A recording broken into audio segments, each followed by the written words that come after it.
Ladies and gentlemen, welcome to the Move Podcast. Make some noise! All right, and let's appreciate our guest one more time. Tell us who you are. I actually don't know what to say. Who are you? Who am I? I'm a sinner saved by grace. All right. Yeah. Umeamua tuanze hivyo, eh? I like it. A sinner saved by grace, yeah. All right? I like to refer myself like that, yeah. Yeah. Kama venye umekuuliza watu hapa like who are they? Kulikuwa na chase nini before? So like me, my lifetime goal is chasing me. I've never found me actually. I'm still chasing me. All right. So that's my lifetime goal. So in short, I'm Ivuza Kilibwa. As you've heard, I'm a podcaster. I'm a stock trader. Wangapi wanajua stock trading? Stock trading. Tuambie hiyo ni nini? Naona wengi wetu. What is stock trading? Stock trading is not necessarily kuuza shares. It involves shares, but still stock trading is like part of cryptocurrency, but you do trade like una gauge against the currency. Kuna commodities, kuna indexes, kuna indices pia. Ama pia ukitaka unaweza buy shares venye amesema, but shares unajua ni long term thing. A long term thing, it needs like a huge capital. Alright. So just unatumia the short term. So how does it work and how can people enroll and learn more about it? What I would say ni kuna rumors zimekuwa zina go by like it's easier to trade, it's easier to gain, but that's hiyo ni fantasy. Yeah, it's hard unless uko na knowledge on what to do. First venye umesema like I'm an accountant, so mostly hizo ndio vitu nime specialize na financial analysis. Yeah, like I can study like an income statement, to tell whether the liabilities are more than the assets and stuff. Lakini to come back to the basics, ni trading the Kenya shilling against kama the US dollar, ama trading it against the euro, ama the sterling pound. Yeah, that's simply trading. Wow. But right. You need to have like understanding of what you're doing. You need to have some research. It's not like something you wake up and dive in. Like me, I study finance for like 3.5 years. Na bado sijaanza kutrade with the big fishes. Bado nafanya ile ya currency iko 141.95 na trade na 141.8 ama 141.9. So nikiget more na get a shilling more ama a shilling less, I'm still on the murky waters. Wow. All right. Any question thus far? Yes. Since nilingia kampo mpaka sahi na trade na FX. Like how many years are those? Sahi is 5 years. Nafanya na stock nini? FX Pesa, EGM Securities, iko Delta House, Westlands. Yeah. All right. Part time lakini. It's an online thing. Awesome. Mmestuka ama mko tu sawa, unajua siwaelewi sahi. Where are you at? All right. Just relax. All right. And we'll be moving very fast. So I want you, if you have a question, ask right now, because we still have another guest. And so I want us to really move very fast. Please forgive my cold, but mimi ndio niko. So, nilikuwa nimeona mkono hapa, eh? There was a hand here. All right. So how do I make money through that? Simply trading. How do you make money? So you invest money to get money. Okay. Yeah. Like uko na pesa kwa M-Pesa. Tuanze hapo. At least hapo si kila mtu tuko sawa. M-Pesa, si ndio? Unajua. Exactly. All right. So you have money in your e-wallet and you feel like e-money iko lazy. You hauna kitu ya kuifanyia. So I used to have that habit, pia mimi napenda kuspend. Yeah, but actually I was spending on the right things since I can say I'm a dad. So all right. So you're spending on the right things in that unaona saving kwa M-Pesa, it's tempting.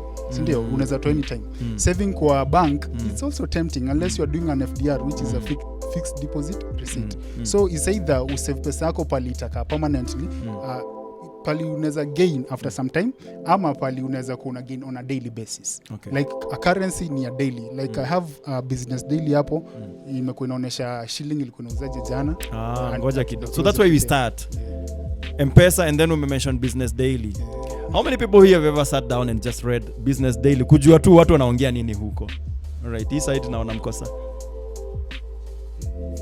apart wenye walikuwa wamepewa business daily upack kuna watu ulipewa business daily uweke kwa gunia not you yeah okay so business daily is basically a paper that hivyo tu it's there that talks about business okay ndio hiyo yeah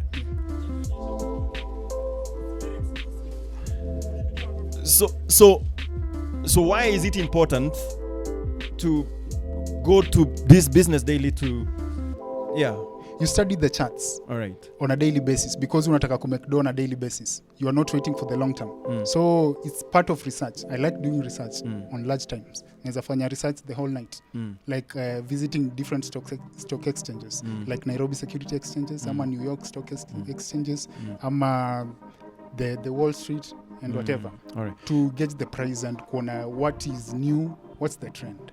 Awesome. I like it. I'm trying to ask these questions as layman as possible because I know that it's someone hata hiyo M-Pesa hakuna kitu, si ndio?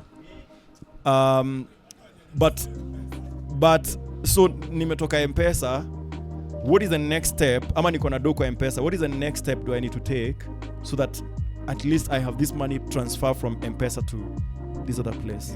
Now you need to have an account with a broker or a chain bank. Chain bank ni kama Equity, KCB, whatever, but I fear trading with chain banks because they are prone to hacking. They are easy to hack. So I use a broker. A broker ni like there are different brokers. If you get to know them, the better. You can do that research. But mimi mwenye nimefind trustworthy ni FXPesa so far. There's kulikuwa na fulani ya Nigeria inajita Flutterwave. Alafu kuna ile ingine hata ilidunda sijui inajita IFX market sijui something close to that. So you have to find a trusted trader, a trusted broker I mean. Yeah. Okay. And how do I know a trusted broker? Is it referrals ama naweza juaje? Mimi sijaingia hizi vitu ndio naingia tu. You just have to do research. Okay. Yeah. Research. Alafu nitawa advice maybe you need to watch like news za saa 3 mostly. Don't concern yourself with the news, watch the business news. After that, ndio uta learn more about it. Mimi nakwambia sasa vitu zimeanza kuchange. Juu gazeti hawezi nunua The Star anymore. Na Shakes hiyo bado inakuaga. Okay, so but we also need to be available surely. Aipigagi kelele hivyo, si ndio? Ni leo tu na juu tuko na wageni like what now? All right, but what I'm getting from you is that if I want to be somewhere financially, I need to allow myself to be in certain spaces so that I'm able to acquire knowledge to get myself where I need to be. Yeah. You need to drop everything actually and focus on that one thing. I used to be a jack of all trades and master of none until Nika realized taking me nowhere.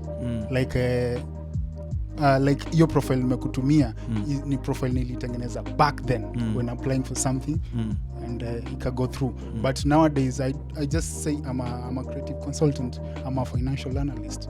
If it depends with the crowd, with the audience I'm in. Kama here I'm just a creative consultant because I see youth wengi, I see creatives here, so I don't define myself in this crowd as a financial analyst. Unless you have something financial that you want me to help or you want me to gain knowledge from. That's where I'll come in as a financial consultant. All right. Let's go back to our steps. So somebody is following and they're saying, okay, I have money in M-Pesa or I have something that is just laying there. I can get a broker or I will do research. What will the broker need from me? Okay. Actually, you need to identify the broker first. Okay. Yeah, do some background search on the broker.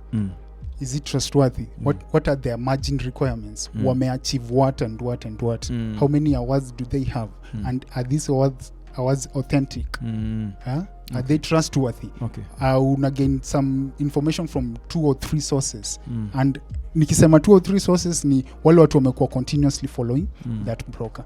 And like you need to research on this broker for more than, let's say, 6 months or a year. A year is not even enough. You just need like dedicate your time to it. The more you dedicate your time, the more easier things will become. So you need to have an account with a broker. There's a demo account and a live account. So kama you haven't stepped into the deep waters yet, you use the demo account. They give you like $10,000 demo account to trade and see how things goes. So after using the demo account for like 2 or 3 months is when you'll opt into operating a live account. A live account is where now you there's a pay bill hapo kwa your account. You just open it, you log in, and then they'll redirect themselves into your M-Pesa account. Then you just give them the PIN and you deposit your money. Whenever, okay. Ngoja maliza. We will come to questions. No, it's not like giving them your PIN. Like, have you ever paid for eCitizen? Ukiendea good conduct. See, they give you a pay bill. Sindio, how would you apply for good conduct? Okay. So, like hapo kwa eCitizen portal, see, they give you their pay bill and whatever their payment details is the same.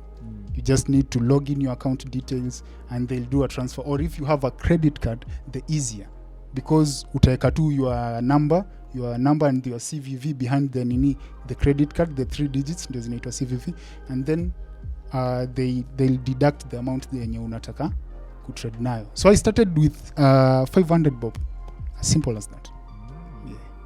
Na mara ya kwanza ilienda yote ikasync, nikawachana nayo, nikaipea year, nikaenda kudo more research. Here am I still trying, going on a recess, on a depression, and you're surviving. All right. Wow. Unajua nikisikia broker nasikia hey. Sipendi stories za broker, si ndio? But from what I'm hearing, I think that needs to change. But let me pick questions before tuendelee sana. Because I want to jump into something else that I heard you say somewhere. Okay? 420. Yeah. Shillings ama 1,000. Shillings actually. Shillings. But so nne yani. Yeah, so nne na mbao. Sawa.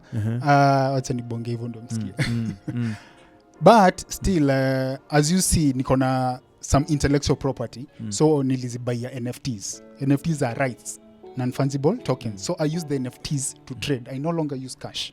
Okay. Because when you have intellectual property, like hizo pictures zenye nyinyi post online and whatever, those are intellectual properties. The articles you write, the captions you write, the likes, the comments, the shares, those are intellectual properties. It's something that iko kwa finance, it's a whole unit. You just need to learn about it. So every time kienda online una swipe to without liking, without commenting, without sharing, those are insights. I'm gaining insights. Na nikigain insights zanileta a graph showing how my picture is performing.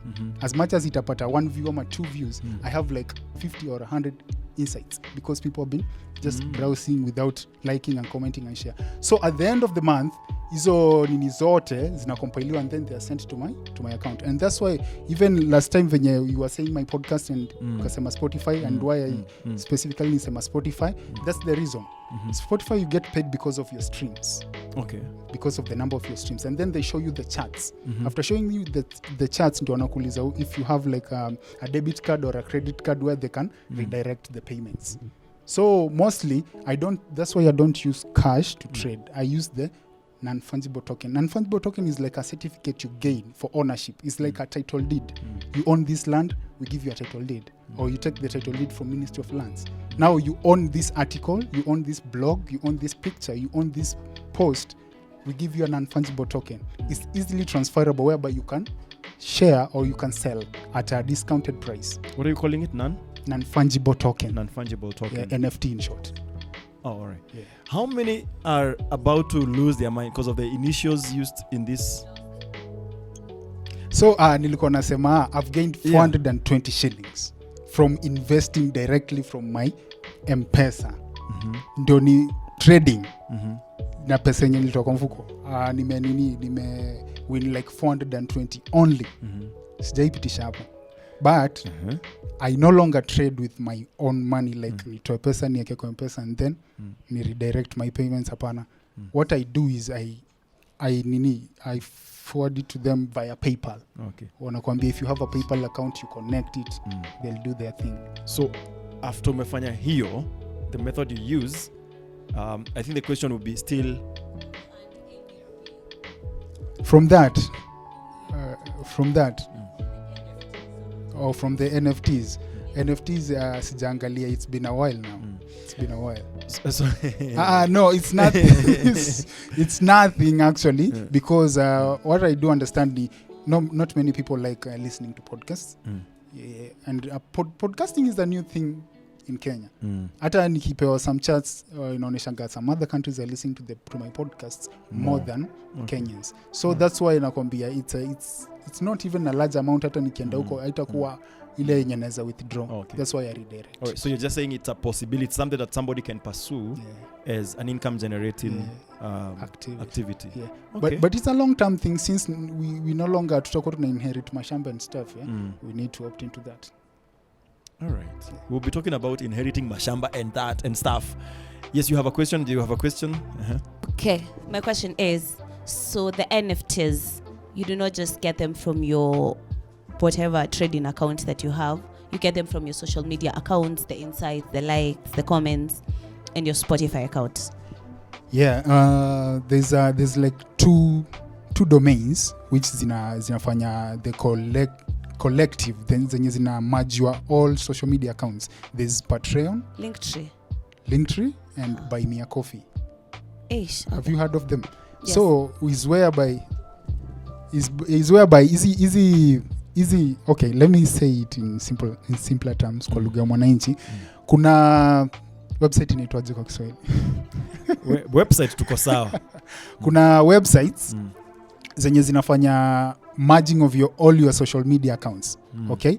If you are on all the social media, you know them. So kuna moja inaitwa Buy Me a Coffee, there's Patreon, and there's Linktree. I use Linktree because Linktree is free for the moment. Patreon charges like $15 a month, and Buy Me a Coffee is for the corporates mostly, kwa sababu if you have an active account like that, ni kama the same na LinkedIn, you pay for it to maintain it. So what I use ni Linktree mostly nimemerge all my accounts there. So whenever nimeitwa maybe on a different platform to share my views and whatever, and they ask me my social media accounts, I just share that link.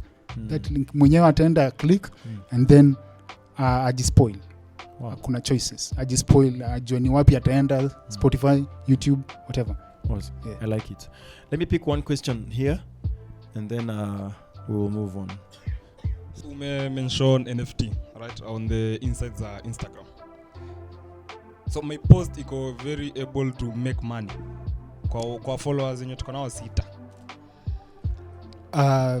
Yeah, if you kama ulinisikia poa nilikuwa nasema their likes iko na ni kategori yake venye wanailipa. Comments kuna kategori yake, insights, share, repost ziko na kategori zao tofauti.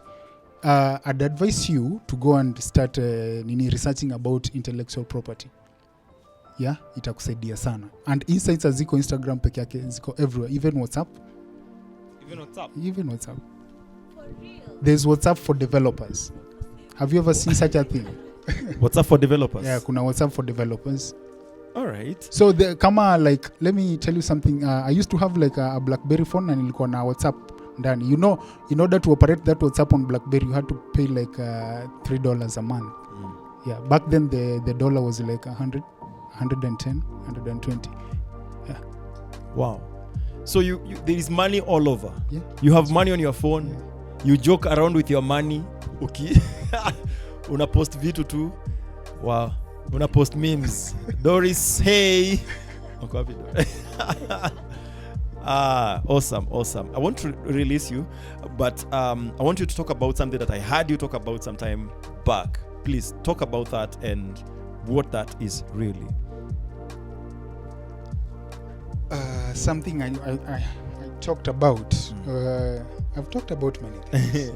You were talking about big numbers somewhere. Yeah. Whew. Okay. What is that thing? Apart from being like a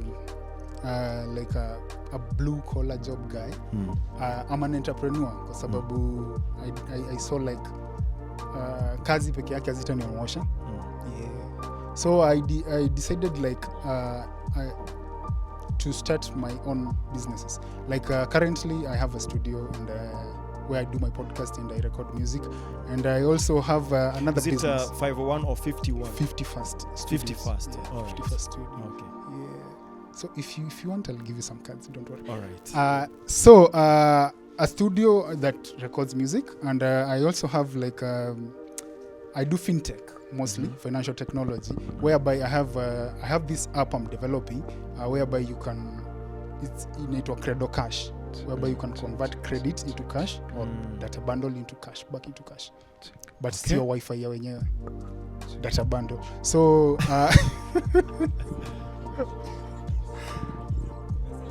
yeah, kama ile credit yenye unapewanga na kampuni, you are going to visit customers and then inabaki a big balance, unaamua kuconvert. So nimetengeneza 2 dimensions. Kuna dimension 1 ni ya corporate customers, wale wanapewaga ka 5,000 10,000, na kuna ya hustlers, because I believe where pesa ziko ni hapa.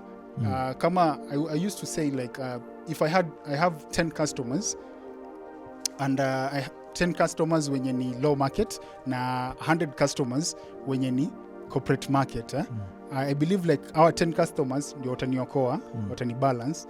As much as wale 100 customers wakiamua kubuy order zangu, watabuy na nitoke kwa blocks, ndio. But still hawata ni maintain huko kwenye wamenipeleka into a deep sea. But our 10 ndio wata change market yangu, au ndio market share yangu. Okay. Yeah. So simply your Credo Cash ni ina focus on the corporate and mostly on the lower side. So it's all about uni fintech. So I managed to apply for funding by USAID. Kuna USAID, kuna Deloitte na kuna Mastercard. So they are partners actually. We managed to go this Yali Mandela. Mmesikia akisema something like Yali Mandela Washington. Yali Mandela Washington is a foundation ilianzishwa na Nelson Mandela. Not Nelson Mandela, mtoto wake I think, and Obama, former president of US. Okay. It's a regional leadership center whereby young youths from 14 countries, kuna ya East Africa, kuna ya West Africa na kuna ya South Africa, whereby 14 countries, my youth kutoka hizi 14 countries wana meet together, everything is funded, and then you come and like brainstorm and read like thoroughly from 8 to 8 on a daily basis for 30 days. Wow. In a camp. Alafu after there, like you are taken through different courses. Like kuna 3, kuna business, civic engagement and public management. So I was a business guy, but waliniweka kwa civic engagement. They thought I could do better with the community. So the center is at Kenyatta University, Chandaria Innovation and Incubation Center. That's where I got incubated for a while. And I still go there. So I applied for funding. One of them went through. I was supposed to get like $18,000. 18,000 wale wana convert na dola imefika ngapi sasa? The dollar is 141. So ukitoa hiyo 41 bob ya juu, hiyo ni 1.8 million. Ukiodi ingine inakuja close to 2.7 million Kenyan shilling. 2.7 ama 2.75 ama 2.8. Right. So that is what you were supposed to get. That was what I was supposed to get, but there's still a contention. But I'm hoping it will come through since I've applied for many others. And yeah, they are coming and going. Kuna zile za short term, kuna zile zina require you as an individual, na kuna zile zina require you having a group, so that when you get this money, you share it among the group and you do what uliandika kwa ile business plan, what you wrote in that presentation. Yeah, but so far so good. We went to Washington DC All right. Proposal tu inaweza kupeleka kupandisha. Yeah. All right. Very. But after a tough coaching, mimi tulikuwa tunakochiwa like from 8 to 8.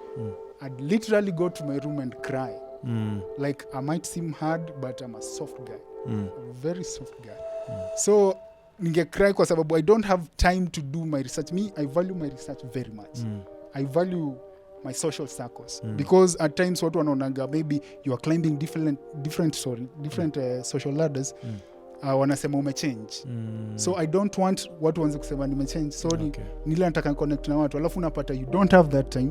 You don't have time literally for anything. Ni kutoka class mnaenda kukula, go back to sleep. Alafu ukiingia kwa email wametuma assignment zingine 5. And tomorrow at 8 you're waking up again for 30 days.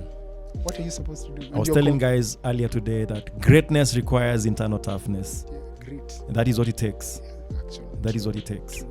And so to every person here who wants to be great, I think there is a sacrifice, there is a price to pay.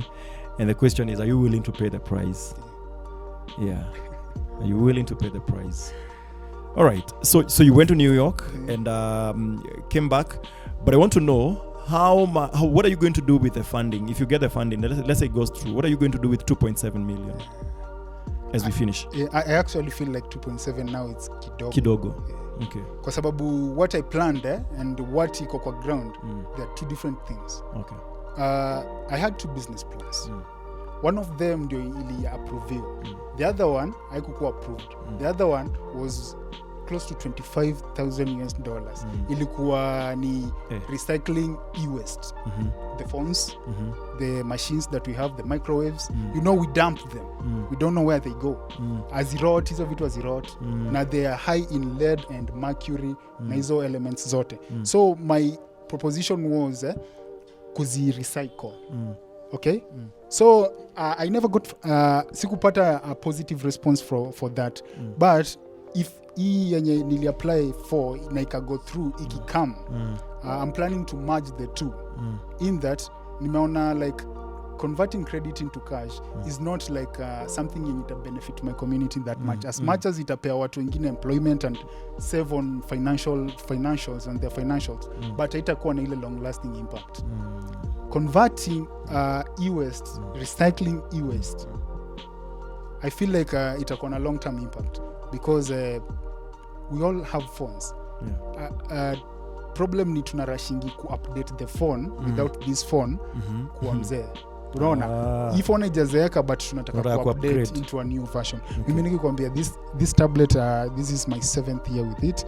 Imecrack, imeanguka, imerudi. Unaona umemeza dawa miaka mingi huku matablet tu. So I was planning to match the two. Nione kama I feel like here ku recycle e-waste is very important to me. Okay. Kwa sababu na feel ina deal na personal health. Ya kuna watu hawajui kuhandle, their practices are not clear as such. So we were doing it actually. Hapa tu Kayole tulikuwa tuna disintegrate when tumezipata hizi e-waste in large quantities, tuna disintegrate the plastic one, the plastic fiber from the metal fiber. So the plastic fiber we were melting them, but ilikuwa health hazard because hatukuwa na the necessary equipment that could handle such and such. So tulikuwa tunaifungia like in a closed room. We burn them, like not like literally burning them. Tuko na pan, tunawasha moto and then we melt them like on a pan. Unajua hiyo kitu ina require more than 250 degrees to melt. Okay? But ilikuwa inachomeka in such a manner that it's uwezi itoa to transfer into something else. So after burning it tulikuwa tuna mix na sand. After mixing with sand tunazipoa into shapes. And we made zinaitwaje hizi bricks zinakwanga kwa barabara. Cabroids with different colors. But ilikuwa 50% health hazard. So ilistopishwa. We almost got arrested for that. Ilisimamishwa. But that's why nika rush into making an application to get funding, but it never went through. But I was planning juu kuna the same company like that in Kiambu, where I'm from in Kiambu. Iko pale kunaitwaje, when you're going to Turito, kuna hiyo kampuni yufanya inajita Itaka. So kuna hiyo kampuni ina manufacture. So I was ina recycle, sorry. So I was like niko na wasosia easy e-wastes napeleka huko, and then I go through with the process because they have the machines, they have the necessary equipments needed to recycle it with time. But that's something else. So I feel like, to me, is everything. Na I feel hiyo do ikikam, God willing, ikikam, that's it. Tutafanya kitu nayo. Wow. Let's appreciate this gentleman. Hey! Watu wanafanya mambo huku nje. Final word as you leave. It's funny because hii pen naitaki uka in my hand. Ka story ya black pen. I'm sorry, the pen of two brothers, because the same hand ndio ili commit half murders. Ya kunyonga monkey just to kill time. If you have time, enda online, hiyo Yali Mandela Washington. You apply for that. Another cycle open, just apply for it. It doesn't matter. You are applying against like 50,000 Africans. Where? Na ita go through. Trust me. Mimi nilitry once na ilienda. So I'm planning to apply. Okay, ukianza utaanza na Yali East Africa. Kuna Yali East Africa. Just start with the Yali East Africa. Apply hiyo, ukichukuliwa, you go for incubation. But like for me, nilitoka kwa hiyo, so I'm aiming for the Yali Mandela. So Yali Mandela is whereby they take you for 3 months to America now. For 3 months you study. After there unapewa the surety you'll get funding. So I'm applying for that, inakuja in August 2nd. So hopefully nitaipata. So hiyo bounce is not a must you start with this hii ndogo. But what I'm advising you kwa nini uanze na hii ndogo is because utaenda kwa Yali Mandela utakutana na champions huko. Watu wame study finance actually. Hadi wana present and you feel like crying. So start with this one.